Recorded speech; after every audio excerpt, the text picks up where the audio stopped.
जी सब तो पहला मेरा सलाम कबूल करो। अस्सलाम वालेकुम वरहमतुल्लाहि वबरकातुहू। बहुत ज़्यादा नौजवानों ने ये बात की है कि पंजाबी दे विच भी सानू कोई मैसेज पैगाम मिलना चाहिए। जनाब हाज़र आदरे खिदमत। अच्छा इस तरह है कि स्कूल के हवाले नाल चूँकि प्रदेश विच जिस वेले असीं होने हाँ तो प्रदेश विच बड़ा लाजिम है कि ज़बान नू सीखिया जाए।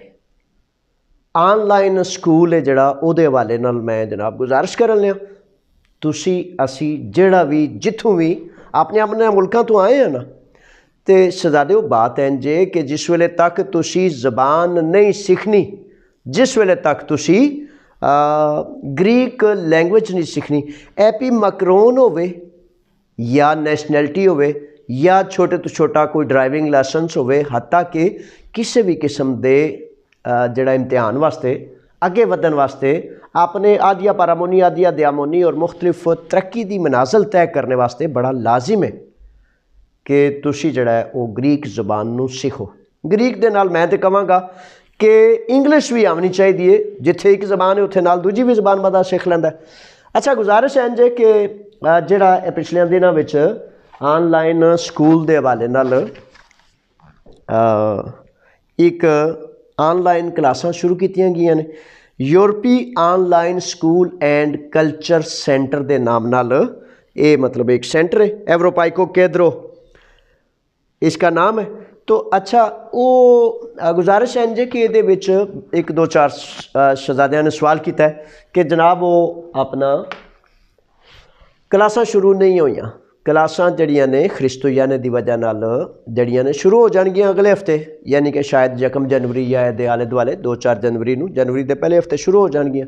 अच्छा तकन वाला काम है कि बड़े सारे बच्चे छोटे वड्डे जड़े ने ये सवाल करते हैं कि जनाब अपना स्कूल कित्थे वे, असी किस तरह जा सकने हैं। अच्छा यदा तरीकाकार है कि ये चूँकि एक ऑनलाइन इंस्टीट्यूट है, ये तुसी जजीरे विचों तुसी जनाब किसी जगह ते हो दूर या करीब, तुसी स्पेन चो जर्मनी चो पाकिस्तान चो किधरे भी हो तुसी, हत्ता कि अपने अपने मुल्कों के विच जिथे भी तुसी हो और तुसी इस ऑनलाइन क्लास नू ज्वाइन कर सकते हो, ये शामिल हो सकते हो। अच्छा शामिल हो सकते हो तो तुसी जड़ा वो ये शामिल होने दे नाल नाल ये बात ज़हन नशीन कर लो कि तुहाडा तरीकाकार की है। तरीकाकार है कि इस स्कूल दे जड़ा है ना वो तुसां हकीकत है कि जथों जिस वेले इन्हां दे नुमाइंदे जिम्मेदारान आए ने तो उन्होंने आके ते आख्या जी कि असी वैसे तो 60-70 यूरो महाना यदी फीस लैने, लेकिन असी 40 यूरो फीस ना करांदे। मैं क्या भाई तुसी इंज करो अपना राह फड़ो, तो बिल आखिर 15 यूरो महाना तो इन्हों तय किया। मैं क्या भाई बात इंज कि मजदूर लोग जड़े ने उन्होंने को छोटा जिहा एक हिस्सा अगर लिया जा सके तो फिर मैं अपने मजदूर भाइयों की मदद वास्ते मावनत वास्ते उन्होंने फलाह बहबूद वास्ते काम करना, मैं तुहाडे वास्ते सरमायादारां वास्ते काम नहीं करता। ठीक है, तो उस तरह ये मतलब 2-3 बुनियादी चीज़ां ने। सब तो पहला करना की होंदा है कि तुसी जेड़ा इन्हां दा फ़ोन नंबर है ना स्कूल का, जिथों भी हो दुनिया किधरे भी हो, जजीरे ते हो, थिसलोनिकी हो, कोरिंथ हो, क्रीती हो, या तुसी जिथे भी यूनान एथन खलकीदा इनोफिता सीमातारी जिथे जिथे भी तुसी हो, तुसी बराए मेहरबानी इन्हां दे इस फ़ोन ते फ़ोन करना है। फ़ोन करके एडमिशन का तरीकाकार की है, फ़ोन करके तुसी 210 48 14 490 210 48 14 490 इन्हां दा फ़ोन है, नाल ही इन्हां दी मेल भी है, तो मेल भी ये उत्ते लिख देने। ठीक है, फ़ोन और मेल भी ये उत्ते लिख देने। अच्छा तरीकाकार की है, जिस वे तुसी इंदराज करा लेंदे हो, फ़ोन कर दिता, अपना नाम तो अपना फ़ोन नंबर उन्होंने नोट करा दिता, उहदे तो बाद वो तुहानू अपने एक मेल भेजते हैं इंग्लिश या ग्रीक च। वो मेल जिस वे भेजते हैं तो मेल का तुसी जवाब देना है।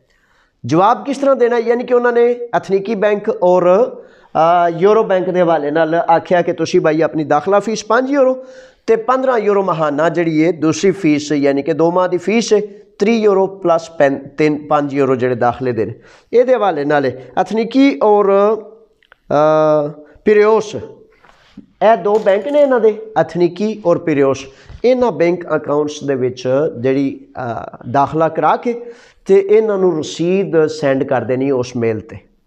ਜਿਸ ਵੇਲੇ ਤੁਸੀਂ ਰਸੀਦ ਸੈਂਡ ਕਰ ਦਿਓਗੇ, ਇਹਦਾ ਮਤਲਬ ਹੈ ਕਿ ਫਿਰ ਉਹ ਤੁਹਾਨੂੰ ਕੋਡਸ ਵਗੈਰਾ ਭੇਜ ਦੇਣਗੇ, ਉਹ ਤੁਹਾਨੂੰ ਜ਼ੂਮ ਦਾ ਆਪਣਾ ਸਿਸਟਮ ਔਰ ਲਿੰਕ ਭੇਜ ਦੇਣਗੇ। ਔਰ ਫਿਰ ਜਿਸ ਵੇਲੇ ਇਹ 10 ਕੁ ਦਿਨ ਬਾਅਦ ਦੁਬਾਰਾ ਕਲਾਸ ਸ਼ੁਰੂ ਹੋਵੇਗੀ ਤੇ ਫਿਰ ਤੁਸੀਂ ਉਸ ਕੋਡ ਨਾਲ ਆਪਣੇ ਜ਼ੂਮ ਦੇ ਉਸ ਸਿਸਟਮ ਨਾਲ ਤੁਸੀਂ ਆਪਣੀ ਕਲਾਸ ਦੇ ਵਿੱਚ ਬਹਿ ਜਾਓਗੇ ਔਰ ਤੁਹਾਨੂੰ ਇੰਝ ਹੀ ਮਹਿਸੂਸ ਹੋਵੇਗਾ ਜਿਸ ਤਰ੍ਹਾਂ ਤੁਸੀਂ ਕਲਾਸਰੂਮ ਦੇ ਵਿੱਚ ਬੈਠੇ ਹੋ। ਅੱਛਾ, ਉਹ ਪੁਰਾਣਾ ਮਾਮਲਾ ਸੀ, ਪੁਰਾਣਾ ਜ਼ਮਾਨਾ ਸੀ। ਕਰੋਨਾ ਵਾਇਰਸ ਦੀ ਵਜ੍ਹਾ ਨਾਲ ਬੜੀਆਂ ਸਾਰੀਆਂ ਰੁਕਾਵਟਾਂ, ਕਲਾਸਾਂ ਨਹੀਂ ਲੱਗ ਸਕਦੀਆਂ, ਇਕੱਠੇ ਬੰਦੇ ਨਹੀਂ ਬਹਿ ਸਕਦੇ, ਜ਼ਿਆਦਾ ਬੰਦਿਆਂ ਦਾ ਇਜਤਮਾ ਨਹੀਂ ਹੋ ਸਕਦਾ। ਤੇ ਜਿਸ ਲਈ ਸਾਰੀਆਂ ਰੁਕਾਵਟਾਂ ਆ ਗਈਆਂ ਨੇ ਤੇ ਤੁਹਾਡਾ, ਮੈਨੂੰ ਪਤਾ ਹੈ, ਮਜ਼ਦੂਰ ਨੂੰ ਇਹ ਬੜੀ ਵੱਡੀ ਜ਼ਰੂਰਤ ਹੈ ਕਿ 6-7 ਘੰਟੇ, 10 ਘੰਟੇ, 12 ਘੰਟੇ ਕੰਮ ਕਰਨ ਤੋਂ ਬਾਅਦ ਘਰ ਹੀ ਬਲੈਕ ਬੋਰਡ ਵਗੈਰਾ ਲੱਭ ਜੇ। ਬਲੈਕ ਬੋਰਡ ਪਤਾ ਕੀ, ਤੁਹਾਡਾ ਆਪਣਾ ਫੋਨ, ਉਹ ਫੋਨ ਤੁਸੀਂ ਖੋਲ੍ਹਣਾ ਜਾਂ ਲੈਪਟਾਪ ਖੋਲ੍ਹਣਾ, ਕੰਪਿਊਟਰ ਅੱਗੇ ਬਹਿ ਗਏ ਹੋ ਜਾਂ ਤੁਸੀਂ ਆਪਣੇ ਫੋਨ ਅੱਗੇ ਬਹਿ ਗਏ ਹੋ, ਤੇ ਉਹ ਤੁਸੀਂ ਪੂਰੀ ਤਵੱਜੋ ਨਾਲ, ਪੂਰੀ ਮੁਹੱਬਤ ਨਾਲ ਯਾਨੀ ਕਿ ਆਪਣੀ ਕਲਾਸ ਨੂੰ ਅਟੈਂਡ ਕਰੋਗੇ। ਠੀਕ ਹੈ ਜਨਾਬ, ਇਹ ਉਹ ਤਰੀਕਾਕਾਰ ਹੈ ਜਿਹਦੀ ਵਜ੍ਹਾ ਨਾਲ ਸਕੂਲ ਜਾਣ ਦੀ ਕੋਈ ਜ਼ਰੂਰਤ ਨਹੀਂ, ਨਾ ਸਕੂਲ ਤੱਕ ਕਰੋਨਾ ਵਾਇਰਸ ਦੀ ਵਜ੍ਹਾ ਨਾਲ ਇਜਤਮਾ ਹੋ ਸਕਦੇ ਨੇ, ਨਾ ਕਲਾਸਾਂ ਹੋ ਸਕਦੀਆਂ ਨੇ ਪਈਆਂ, ਜਿਹਦੀ ਵਜ੍ਹਾ ਨਾਲ ਇਹ ਬੜੀ ਵੱਡੀ ਗਨੀਮਤ ਹੈ, ਬੜਾ ਵੱਡਾ ਇਹ ਸਾਡੇ ਵਾਸਤੇ ਨਫੇ ਦਾ ਸਬਾਬ ਹੈ ਕਿ ਆਓ ਸਾਰੇ ਮਿਲ ਕੇ ਆਪਣੀ ਤਰੱਕੀ ਦੇ ਵਿੱਚ ਜਿਹੜੀਆਂ ਰੁਕਾਵਟਾਂ ਨੇ ਉਹਨਾਂ ਨੂੰ ਦੂਰ ਕਰੀਏ। ਤੇ ਐਪੀ ਮਕਰੋਨ ਤੋਂ ਲੈ ਕੇ ਨੈਸ਼ਨੈਲਿਟੀ ਤੋਂ ਲੈ ਕੇ ਜਿੰਨੇ ਸਾਡੇ ਟਾਰਗੇਟ ਨੇ, ਜਿੰਨਾ ਸਾਡਾ ख्वाब ਨੇ ਦੂਰ ਤੱਕ, ਉਹਨਾਂ ख्वाबां ਨੂੰ ਪੂਰਿਆਂ ਕਰਨੇ ਵਾਸਤੇ ਅਸੀਂ ਜਨਾਬ ਆਪਣੀ ਲੈਂਗੁਏਜ ਦਾ ਜਿਹੜਾ ਕੋਰਸ ਹੈ A1 ਹੋ ਜਾਏ ਜਾਂ A2 ਹੋ ਜਾਏ ਜਾਂ ਉਹਦੇ ਤੋਂ ਵੀ ਅੱਗੇ ਕੋਈ ਹੋ ਜਾਏ, ਤੇ ਉਹ ਜਿਹੜਾ ਉਹ ਤੁਸੀਂ ਬਰਾਏ ਮਿਹਰਬਾਨੀ ਜ਼ਰੂਰ ਇਹਨੂੰ ਧਿਆਨ ਰੱਖਣਾ। ਅੱਛਾ, ਇਹਦੇ ਵਿੱਚ ਹੀ ਮੈਂ ਇੱਕ ਬਾਤ ਦੱਸ ਦਿਆਂ, ਇਹ ਜਿਹੜਾ 18 ਤਾਰੀਖ ਨੂੰ ਮਤਲਬ ਜਿਹੜੇ ਇਮਤਿਹਾਨਾਤ ਹੋਏ ਨੇ A2 ਦੇ, ਬੜੀ ਤਵੱਜੋ ਨਾਲ ਸੁਣ ਲਓ। ਮੈਂ ਕੱਲ੍ਹ ਇੱਕ ਬਾਤ ਜਵਾਨ ਨਾਲ ਪਿਆ ਕਰਦਾ ਸਾਂ ਜਿਹੜਾ ਉੱਥੇ A2 ਦੇ ਇਮਤਿਹਾਨ ਦੇ ਕੇ ਆਇਆ। ਅੱਛਾ, ਪਤਾ ਕੀ ਇਹ ਘਰ ਬਹਿ ਕੇ ਜਾਂ ਬੰਦਾ ਕਹਿੰਦਾ ਆਪਣੇ ਮੂੰਹ ਮੀਆਂ ਮਿੱਠੂ ਬੰਨਾ, ਉਹ ਬੜੇ ਸੌਖੇ ਜਿਹੇ ਕੰਮ ਮਹਿਸੂਸ ਹੁੰਦੇ ਨੇ। ਜਿਹੜੇ ਜਵਾਨ ਇਮਤਿਹਾਨੀ ਸੈਂਟਰ ਦੇ ਵਿੱਚ ਗਏ ਨੇ, ਹਲਕੀ ਦਾ ਇਮਤਿਹਾਨੀ ਸੈਂਟਰ ਦੀ ਬਾਤ ਕਰਨਾ, ਬੜੇ ਸਾਰੇ ਸੈਂਟਰ ਸਨ, ਦਰਜਨਾਂ ਨਹੀਂ ਸੈਂਕੜਾਂ ਦਰਜਨ ਸਨ, ਸੈਂਕੜਾਂ ਸੈਂਟਰ ਸਨ। ਅੱਛਾ, ਇੱਕ ਤਾਂ ਬਾਤ ਹੈ ਕਿ ਅਕਸਰੋ ਬੇਸ਼ਤਰ ਜਿਹੜੇ ਜੀ ਨੇ ਮੇਰੇ ਬੱਚਿਓ, ਇਹ ਕੋਈ ਇਨਸਾਨ ਦੀ ਇੱਜ਼ਤ ਨਹੀਂ, ਆਬਰੂ ਨਹੀਂ, ਇਹ ਇੱਕ ਬੇਇੱਜ਼ਤੀ ਦਾ ਰਸਤਾ ਹੈ ਕਿ ਬੰਦਾ 25-30 ਸਾਲ ਵੀ ਇੱਥੇ ਹੋਵੇ ਤੇ ਫਿਰ ਵੀ ਕਿਸੇ ਦਲਾਲ ਨੂੰ, ਕਿਸੇ ਗੰਦੇ ਨੂੰ, ਕਿਸੇ ਰਿਸ਼ਵਤ ਲੈਣ ਵਾਲੇ ਨੂੰ ਉਹਦਾ ਸਹਾਰਾ ਲੈ ਕੇ 300, 500, 700, 1000 ਯੂਰੋ ਦੇ ਕੇ ਤੇ ਇਮਤਿਹਾਨੀ ਸੈਂਟਰ ਦੇ ਵਿੱਚ ਬਵੇ ਔਰ ਫਿਰ ਮੂੰਹ ਤੱਕਦਾ ਰਹਿ ਜਾਏ, ਉਹ ਯਾਰਾ ਉਹ ਕੋਈ ਦੱਸਦਾ ਨਹੀਂ ਪਿਆ, ਬੁੱਝਦਾ ਨਹੀਂ ਪਿਆ, ਤੇ ਸਵਾਲ ਹੀ ਕੁਝ ਹੋਰ ਆ ਗਏ ਨੇ।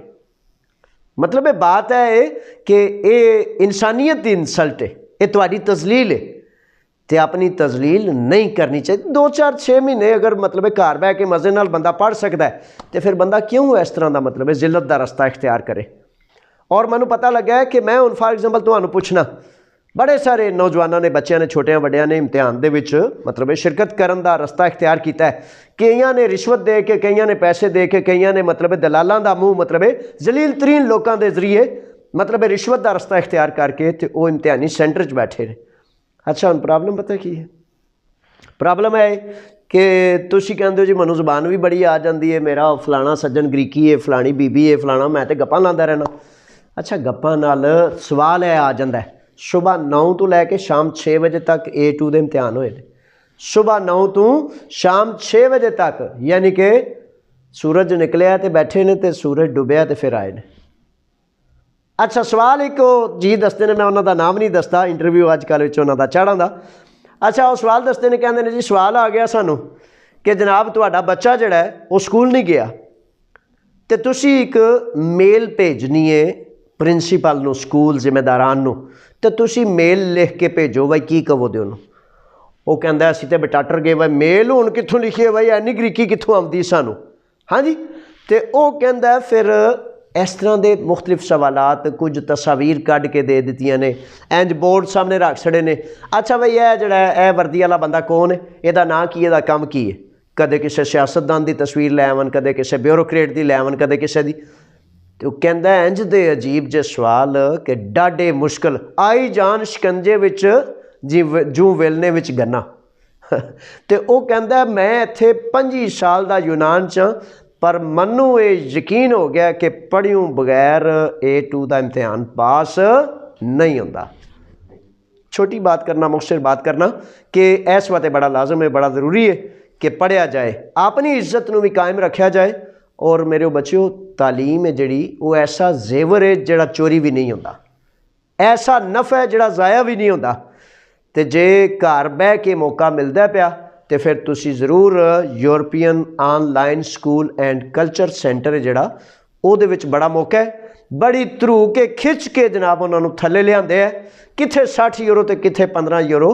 15 यूरो महाना गारंटी है, चैलेंज है कि पूरे यूनान च, पूरे यूरोप च, पूरी किधरे भी एनी कम तर फीस।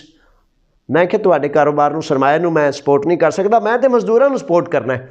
तो मजदूरों का फलाह और नफ़ा इहदे विच ही है कि असी अपनी तालीम वल तवज्जो करदे होए भैड़े गंदे मंदे लोगों के पिछे पिछे बूंडा फड़ के तो जनाब जाना कि जनाब नाल 500-700 यूरो रिश्वत ही नहीं देनी तो नाले बेइज्जत होना।